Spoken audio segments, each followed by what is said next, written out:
BBA, BCA, BCom computer కోర్సులో 100% placement లభించే ఏకైక డిగ్రీ కాలేజ్ కూకట్పల్లిలోని I3 డిగ్రీ కాలేజ్ 8367215215. నమస్తే రమగారు. నమస్తే జయ. రమగారు, ఎక్కువగా వైఫ్ అండ్ హస్బెండ్ మధ్య ఇష్యూస్ మనం చాలా చూస్తున్నామండి. చిన్న చిన్న విషయాలకి అది చాలా పెద్దదై కొన్ని రోజుల పాటు మాట్లాడుకోకుండా, ఒకరి మొహం ఒకరు చూడకుండా అయిపోతుంది. పోట్లాడుకోవటం ఇంకా ఎక్కువ మాట్లాడుకోవాలంటే అసలు నువ్వు వేరు నేను వేరు, మనం నీ బ్రతుకు నా బ్రతుకు నాది సింపుల్గా మనం ఇష్యూస్ అని మర్యాదకరంగా మాట్లాడతాం. మూడు పెళ్ళం పోట్లాడుకు వస్తూ ఉంటారు, ఎంతసేపు పోట్లాడుకుంటారు. నువ్వంటే నువ్వు, నేనంటే నేను, తూతూ ఎంతంటే నువ్వెంత అంతే. మా అమ్మ నాన్న చిన్నప్పటి నుంచి నన్ను ఒక మాట కూడా అనలేదంటుంది నమ్మడు. పెళ్ళం అంటే ఇలా ఉంటుంది అనుకోలేదంటాడు మొగుడు. అంతే అంతే కదా, అత్యద్భుతంగా పెంచేశారంటారు. అమ్మ చేత కొట్టినా సరే ఆ మాట ఎవరు చెప్పరు కదా. అమ్మ చేత కొట్టడం అలవాటుగా ఉంటుంది. పైగా ఏంటంటే ప్యాంపర్ చేయించుకోవాలని ఉంటుంది ఆడపిల్లలకి. మగపిల్లలకి ఆడవాళ్ళు అత్యద్భుతంగా అన్నీ చేసేసి అన్నీ చేతికి అందించేసి తమ ఏదంటే అదే జీహుజూరని చేసేసి తమకి ఒక జీతం బత్తెం లేని ఒక భృత్యురాల కింద భార్య ఉంటుంది కొంతమంది అబ్బాయిలకి. అన్నీ తన మనసులో ఉన్న మాట వాళ్ళకి అర్థమైపోవాలి, తను ఏం చెప్పదలుచుకున్నాడో దానికి తెలిసిపోవాలి. అంతే. దాని ఫీలింగ్లు, దాని ఏడుపు, దాని వ్యవహారం వీడికి అక్కర్లేదు. అంతే. అమ్మాయిలకేమో తమని లాడు ప్యారు, తమని ముద్దుగా చూసుకోవటం, తమ కోరికలు తమ ఐడియాస్ని ఉండాలని అమ్మాయికి ఉంటుంది. పక్కనున్నవాడు మనిషేనని వాళ్ళకి అనిపించదు. పాపం ఈ పిల్లని తెచ్చాం దీనికి సరదా సంతోషం చూడాలని అబ్బాయికి ఉండదు. సెల్ఫిష్. అవును అవును. పైగా వాడొక అబ్బాయి, ఇదొక అమ్మాయి, ఇవే ఉంటాయి అంతే. మనకి ప్రపంచంలో రెండే కదా జాతులు, ఆడ మొగ. అంతే. పోట్లాడుకుంటూ ఉండాలి. కానీ ప్రతి మొగతోటి మనం పోట్లాడాం. మన నాన్న, మన అన్నయ్య వీళ్ళు మనకు కావాలి. వాళ్ళు ఏం చేసినా కరెక్టే. వాళ్ళు ఎప్పుడు హీరోలే. నాన్నే మన హీరో, అన్నయ్యే మనకి హీరో వర్షిప్గా ఉంటుంటాడు. మన తమ్ముడే ముద్దు. మరిది మీద ఒళ్ళు మంటగా ఉంటుంది కానీ తమ్ముడి మీద మంటగా. తమ్ముడు ఏం చేసిన చిన్న వెధవా, వాడికి ఇంకా తెలియదు అనిపిస్తుంది. అదే వయసున్న మరిదికి మాయరోగం, ఓవర్ యాక్షన్ అనిపిస్తుంది. న్యాచురల్ కదా, అంతే. అదే మగపిల్లలకి ఏమైనా ఉంటుంది, మరదళ్ళు ఓవర్ యాక్షన్ చేస్తున్నారు లేదా వదిన గారు అతివేషాలు ఇస్తుంది అంటారు. తమ చెల్లెళ్ళు తమక అలవాటుగా ఉంటారు కదా, వాళ్ళ అతివేషాలు, వాళ్ళ ఓవర్ యాక్షన్లు, వాళ్ళ పిచ్చివేషాలు అన్నీ నార్మల్గా ఉంటాయి. అవి అలవాటుగా ఉండటం, అది అమాయకత్వంగా అది కూడా వస్తుంది. వాళ్ళ అమ్మ అమాయకురాలే, వాళ్ళ అమ్మ ఎవర్ గ్రీన్ అమాయకురాలు, అసలు ఏం తెలీదు, పిచ్చిమోహం. అదే అక్క పిచ్చిమోహం, చెల్లి పిచ్చిమోహం, పాప వాళ్ళని నేనే చూడాలి అంతే. ఇలాంటి ఇవి ప్రతి చోట ఉంటాయి జయ, ప్రతి వాళ్ళకి ఉంటాయి. మనుషులం మనం ఎప్పుడు. ఇప్పుడు అమ్మ ఇందులో వాడు అది ఇది అంటున్నాను అనుకోకుండా ఒక క్యాజువల్ భాషగా చెప్తున్నాను. దీంట్లో ఎలా ఉంటుందంటే ప్రతి వాడికి నేను కరెక్ట్, నేనే కరెక్ట్, నేనే ఎదుటివాడు తప్పు లేదా తప్పేమో, తప్పు వాళ్ళదేనేమో అనే అనిపిస్తుంది. ఈ అనిపించడంలో ఆడ మగ పిల్ల మేక తేడా లేదు, అందరికీ ఉంటుంది. అందరూ ఇలాగే ఉంటారు. ఎక్కడో ఉంటారు జయ అట్లా అర్థం చేసుకునేవాళ్ళు. అర్థం అవ్వకపోయినా సరే పోన్లే అని తూష్ణీభావం వహిస్తారు కదా కొంతమంది. చూసి చూడకుండా ఊరుకుంటారు. మగవాళ్ళ దౌష్ట్యాన్ని సహిస్తారు ఆడవాళ్ళు, ఆడవాళ్ళ గద్దరితనాన్ని ఒప్పుకుంటారు మగవాళ్ళు. ఇవి రెండే కదా. మగవాళ్ళకి దౌష్ట్యం ఉంటుంది, ఆడవాళ్ళకి గద్దరితనం ఉంటుంది. వీరి రెండిటి వెనకాల వీళ్ళిద్దరూ మనిద్దరం భార్య భర్తలం, ఏదో పెళ్లి చేసుకున్నాం, కలిసి ఉండాలి, పెళ్ళాం నా మొగుడు, ఇలా ఒక భావాలు ఉంటాయి. ఓన్ ఫీల్ ఒకటి ఉంటుంది. ఇప్పుడు ఈ రోజుల్లో ఆ ఓన్ ఫీల్ పోతోంది. ఎవరికి వారే అనే ఆలోచన ఉందా? ఓవర్ ఓన్ ఫీల్, ఇది నాకు కావాల్సిందే, నా బొమ్మ, నేను చెప్పినట్టు వినాల్సిందేనన్న ఫీలింగ్స్. అది నాకు వద్దు మొర్రో అన్నా సరే వీడు నాకు కావాల్సిందే అంటాడు. అలా ఉండే ఆడపిల్లల్ని అమ్మాయిలు అని చీదరిచ్చినా సరే మగపిల్లలు వెంబడబడి చంపేయటాలు అవి చూస్తున్నాం కదా. నో అనే ఆప్షన్ ఇవ్వరు. అది పెళ్లి కాకముందే పెళ్ళయ్యాక ఉంటుంది, పెళ్లి కాకముందు ఉంటుంది. పెళ్ళయ్యాక ఆ ఫీలింగ్ ఉంటుంది, పెళ్ళయ్యాక కూడా ఉంటుంది. ఆడవాళ్ళు ఎవరింటికైనా వెళ్ళినప్పుడు వీళ్ళు తమతోటే ఉండాలి, తమ దగ్గరే ఉండాలి, అటు ఇటు వెళ్ళకూడదు, పుట్టిళ్లలో పనులు చేయకూడదు, ఫ్రెండ్స్కి ఇంపార్టెన్స్ ఇవ్వకూడదు, కజిన్స్కి ఇంపార్టెన్స్ ఇవ్వకూడదు, వాళ్ళు వీళ్ళు కలవకూడదు. మీరు ఎంతమంది కనెక్ట్ అవుతారో తెలుసా? అవును అని ఆన్సర్లు 100 వస్తాయి జయ. తనకే ఇంపార్టెన్స్ ఇవ్వాలి. మా నాన్న అంటే నాకు పంచప్రాణాలు లాంటి పిచ్చి పిచ్చి మాటలు మాట్లాడకూడదు, మొగుడే పరమదైవం, ప్రత్యక్ష దైవం అనాలి. తనకి పొసెసివ్గా ఉంటారు. ఆడవాళ్ళు పొసెసివ్గానే ఉంటారు. చెల్లెల్ని బాగా చూస్తే ఓర్చుకోలేరు, అమ్మతో ప్రేమగా ఉంటే వీళ్ళకి నచ్చదు. అవును. ఎవరైనా కజిన్స్ చిన్నప్పటి నుంచి కలిసి పెరిగిన కజిన్స్ వాళ్ళతోటి వీళ్ళు చనువుగా ఉంటే భరించలేని తను. ఇది అతి. వీళ్ళు పొసెసివ్గా ఉండటం ఇది ఒక ఏమన్నాలంటే మానసిక జాడ్యం కింద చెప్పాలి. పొసెసివ్నెస్ ప్రేమ అనుకోవటానికి వీల్లేదు. ఇది నాది, చచ్చి సావు బతుకు అది నేనే ఉంచుకోవాలి అనే ఫీలింగ్. అది బొమ్మల మీద ఉంటుంది, మనుషుల మీద కూడా వచ్చేస్తుంది. ఇది ఒక ప్రత్యేకమైన కల్ట్. అది పొసెసివ్నెస్ ఉండేవాళ్ళు ప్రత్యేక జాతి. అలా కాకుండా ఇతను నా భర్త, ఈ విధి విధానంగా పెళ్లి చేసుకున్నావు, అమ్మ నాన్న వెతికి పెళ్లి చేశారు లేదా నేనే వెతుకుని చేసుకున్నాను, వీడిని కష్టమో నిష్ఠూరమో వీడితో కలిసి ఉందాం, వాడు ఎలాంటి వాడో అలాగే స్వీకరిద్దాం.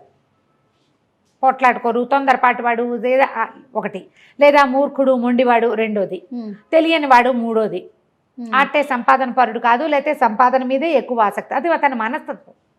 యథాతథంగా ఉన్న మనిషిని ఉన్నట్టుగా తీసుకోవటం అనేది ఇప్పుడు లేదు. ఒక కోర్సు సెలెక్ట్ చేసుకుని అందులో నాకు కావాల్సిన సబ్జెక్టులు సెలెక్ట్ చేసుకున్నట్టుగానే ఒక పిల్లాడిని సెలెక్ట్ చేసుకుని నాకు కావాల్సిన లక్షణాలే ఉండాలని అనుకోవటం ఒక పెద్ద తప్పు. అవునండి. ఆ పిల్లాడే కాదు, ఆడపిల్లల్లో కూడా అంతే, అమ్మాయిల్లో కూడా అంతే. అమ్మాయి నాకు ఇట్లా కావాలి. ఇప్పుడు వీళ్ళిద్దరు నాకు ఒక పాయింట్ ఎప్పుడు అర్థం కాదు జయ. పిల్ల ఇదివరకు పెళ్లి చూపులు వస్తే అమ్మాయికి వంట వచ్చా అని అడిగేవాళ్ళు. బాగుంది శాస్త్రం. ఎందుకంటే అదేదో 10th ఇంటర్మీడియట్ చదివి ఇళ్లల్లో కూర్చుని అమ్మల వెనకాల పప్పుగా గుత్తులు తిప్పుకుంటూ వంటలు నేర్చుకునేవాళ్ళు. పెళ్లి చేస్తాం ఇంకా పిల్లకి వంట నేర్పించాలి అనుకునేవాళ్ళు. 12-14 ఏళ్ల వయసు వచ్చిన దగ్గర నుంచి బియ్యం వార్చమ్మా, అన్నం వార్చు, కూర తరి పెట్టు, వంకాయ ముక్కలు కలుపు, ఓసారి ఆలుగడ్డ ముక్కలు వేపించు, పాలు తోడుపెట్టు చేయించేవాళ్ళు కదా. ఇప్పుడు ఈ పిల్లాడు ఇద్దరు కలిసి ఎంటెక్ దాకా ఒకే రకమైన టెక్ తోటి పెరిగితే దీనికి వంట ఎక్కడి నుంచి వచ్చేస్తుందో చెప్పు. అవకాశమే లేదు. ఎక్కడి నుంచి నేర్చుకుంటుంది పాపం? పోనీ అమ్మాయి ఒక్కతే నేర్చుకోవాలా? అబ్బాయి నేర్చుకోడు వంట? వాడికి వద్దా? నేను ఈ ఒక్క పాయింట్లో మాత్రం నాకు మహామంటగా ఉంటుంది. వంట వచ్చు అంటే ఏదో వచ్చు, ఓ బెండకాయ కూర, ఓ వంకాయ చారు ఏదో చేసుకుంటుంది పిల్ల. వాడికేమొచ్చు? అది ఎవరు అడగరే. ఇంకా అసలు ఆ కల్చర్లో నుంచి బయటికి రాలేకపోతున్నాం. ఆ ఒక్క విషయంలో రావట్లేదమ్మా, మిగిలిన అన్నిట్లలో వచ్చేసాం. అన్నిట్లలో చింకి గుడ్డలు కట్టుకోవడం దగ్గర నుంచి దాంట్లోకి వచ్చేసాం. కానీ ఆడాళ్లే వంట చేయాలి అనే పాయింట్ల నుంచి బయటికి తల్లులు రావట్లా. ముందు ఆడపిల్లలు చదువుకోవాలి, ఉద్యోగం చేయాలి, చదివే కొడుకుతో సమానంగా సంపాదించాలి. ఇద్దరికి క్యాంపస్ సెలెక్షన్ వస్తే ఆ పిల్ల ఏ టైం ప్రకారం వంట నేర్చుకుంటుందో ఒక ఆడపిల్ల చెప్పు.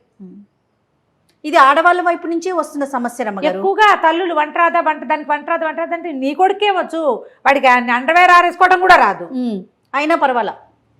ఈ రెండు మారితే బాగుండేమో అనిపిస్తుంది. పోట్లాడుకోవటం అంటే దీని మీద ఒక చిన్న చిట్టి పిట కథ చెప్దాం. ఒక భార్య భర్త గురువు గారి దగ్గరికి వచ్చారట. మరి ఇలా ఉంటే కొట్టుకు తెచ్చిపోతారు కదా న్యాచురల్లీ. సరే వీళ్ళిద్దరు వచ్చి ఏం చెప్పారంటే, మేము ప్రేమించుకుని పెళ్లి చేసుకున్నామండి, ఏమిటో మాకు ఎప్పుడు తగాదాలు వస్తున్నాయి, ఎంతసేపును ఎప్పుడు కొట్టుకుంటున్నాం మేము, కొట్లాటలు చాలా ఎక్కువైపోయినాయి గురువుగారు, ఏదైనా ఒకటి చెప్పండి మాకు సొల్యూషన్ చెప్పంటే గురుగారు ఏమన్నారంటే, ఏ విషయం మీద పోట్లాడుకుంటున్నారు? వంట పెట్టు తీరు తెన్ను ఇల్లు వాకిలి గుడ్డ గుసురు ప్రతిదాని మీద పోట్లాడుకుంటారు వాళ్ళు. సరే ఈసారి పోట్లాట వచ్చినప్పుడు అమ్మాయిని చూసినప్పుడు మీ అమ్మని గుర్తు తెచ్చుకో అని అబ్బాయికి చెప్పాడు. అక్కడి నుంచి అమ్మాయికి ఏం చెప్పాడంటే, ఈసారి ఏదైనా పోట్లాడాల్సి వస్తే అబ్బాయి బదులు మీ నాన్న అక్కడ ఉన్నాడు అనుకో, బాగుంది అని చెప్పాడు. ఇప్పుడు ఏదైనా పోట్లాడాలంటే నాన్నతోటి పోట్లాడాలి లేదా అమ్మతోటి పోట్లాడాలి. అబ్బాయి ఇద్దరు ఇంటికి వెళ్ళిపోయారు. 1.5-2 ఏళ్ళకు పిల్లాన్ని ఎత్తుకుని ఓసారి మళ్ళీ కడుపుతో ఉన్న అమ్మాయి వచ్చారు గురువుగారి దగ్గరికి. ఏమి బాగున్నారా అని అడిగాడు ఆయన. మీ సలహా వల్ల బాగున్నామండి అని. ఎట్లా అంటే, ఇప్పుడు కూర ఏడ్చినట్టుంది అని చెప్పాలి. అమ్మని ఏనాడైనా అంటామా? ఆ మాట అనగలమా? ఏ మగపిల్లాడు వాళ్ళ అమ్మని ఏంటి అమ్మా నీకు ఒంట్లో బాగోలేదా, కూర సరిగ్గా చేయలేకపోయావు అంటాడు. అంతేగాని నీ మొహల్లా ఉంది ఎవడు నేర్పాడు అంటాడు అమ్మని. నీకు ఇలాంటి కూర నేర్పినందుకు మీ అమ్మని తిట్టాలి అంటారా? నీ పెంపకం ఇలా తగలబడింది అనగలరా? మనమ్మని మనం ఏమీ అనలేనప్పుడు భార్యని ఎలా అంటాడు? అనలేకపోయాడు. ఆ అమ్మాయి ఏం పెట్టినా తినేవాడు. అదే కూర అమ్మాయి నోట్లో పెట్టుకుని తిన్నాక, అయ్యో ఉప్పు ఎక్కువైపోయింది లేదా కారం తగ్గింది, అసలు ఏమీ బాగుండలా చప్పగా ఉంది, ఎలా తింటున్నాడో నాన్నకి బాగా చేసి పెట్టాలి. అందుకని అమ్మాయి చక్కగా జాగ్రత్తగా ఒళ్ళు దగ్గర పెట్టుకుని చేయటం మొదలుపెట్టి సమస్య తీరింది. ఎప్పుడూ కూడా పొట్లాటలు సెల్ఫిష్నెస్ వల్లే వస్తాయి. నేను, నాది, నాకు నచ్చాలి, నాకు నచ్చిందే చేయాలి, నేను అనుకున్నదే చేయాలి, నేనే అనేది కనుక మానేస్తే కొట్లాటలు తగ్గిపోతాయి. నువ్వు అంటే ఎంతసేపు పొట్లాటే కదా. అంతేగా. నేననుకో నేను చేయగలనా ఇంత మాత్రమైనా అని ఆలోచించు కదా. అవును. అదే ఆలోచిస్తే కొట్లాటలు రానే రావు. ఈ కొట్లాటలకి ఆద్యము ఇళ్లల్లో మొదలవుతుంది. పిల్లలు ఏదైనా కామెంట్ చేస్తారు, మాట్లాడినప్పుడు తల్లులు ఖండించేసేయాలి. అట్లా అనకూడదు. చిన్నప్పటి నుంచి వేరే వాళ్ళని విమర్శించకూడదు. ఆడది చేకేం చేస్తుంది, ఆడపిల్ల దాన్ని ఏం అనకూడదు, ఇలాంటి భావాలు ప్రబోధించద్దు ఈ రోజుల్లో. మనుషులం మనం. అంతే. ఆడ మగ 2 విభాగాలు ఉన్నాయి. ఒకళ్ళతో ఒకళ్ళు కలిసి ఉండాల్సిన పరిస్థితి మనది. మన జీవితం అదే. అంతే కదా. ఆడ మగ చెరసగంగా కలిసి ఉండాలి. కొట్టుకు చూస్తుంటే ఒకే శరీరం 2 ముక్కలు అవ్వదు కదా. మనుషులు కాబట్టి విడిపోతాం. ఎందుకు విడిపోవాలి? వివాహ బంధంతో ఒకటయ్యాం. మన ఇద్దరం ఒకటే. కుడి కంటికి సరిగ్గా కనపడదనుకో మనకి, ఎడం కంటితో బాగా చూడడానికి ట్రై చేయమా. ఓ చెయ్యి ఎవడైతే రెండో చెయ్యికి బలం ఎక్కువ వస్తుంది కదా. ఓ కాలు ఎవడైతే రెండో కాలు మొత్తం బరువుని అదే లాగుతుంది. సంసారం ఇట్లా వెళ్తే ప్రాబ్లమ్స్ లేకుండా ఉంటాయి. కొట్టుకోకండి, తెంపుకోకండి అంటే ఏదో విపత్కర పరిస్థితులు వచ్చి భరించలేని స్థితి వస్తే మనం ఏం చెప్పలేం చేయ. వాటికి చిన్న వాటికి ఎందుకమ్మా కొట్లాటలు? ఏదో ఒకటి మనం సర్దుకుంటే సరిపోతుంది. సర్దుకుంటే ఎంతసేపు సర్దుకోవాల్సి వస్తుంది అనిపిస్తుంది మీకు. కొన్ని పెట్టుకోండి, వీటికి మాట్లాడక్కర్లేదు అని. సమస్య గొంతు దాటినప్పుడు మాట్లాడాల్సిందే.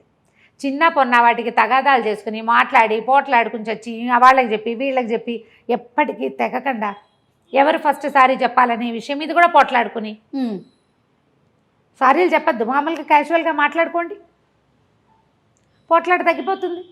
అదొక ప్రాక్టీస్ అంతే. ఒకసారి ట్రై చేస్తే కుదురుతుంది. సంసారాలు చెడగొట్టుకోవద్దు. మనకేంటంటే ఈ దొరికిన కంపానియన్షిప్ కంటే అద్భుతమైనది రేపు దొరుకుతుందనే నమ్మకం ఏం లేదు. అందరూ ఇలాంటి వాళ్ళే. అన్నీ ఇవే సెల్ఫిష్ రకాలే ఉన్నాయి ఉన్నవన్నీను, ఆడైనా మొగైనా.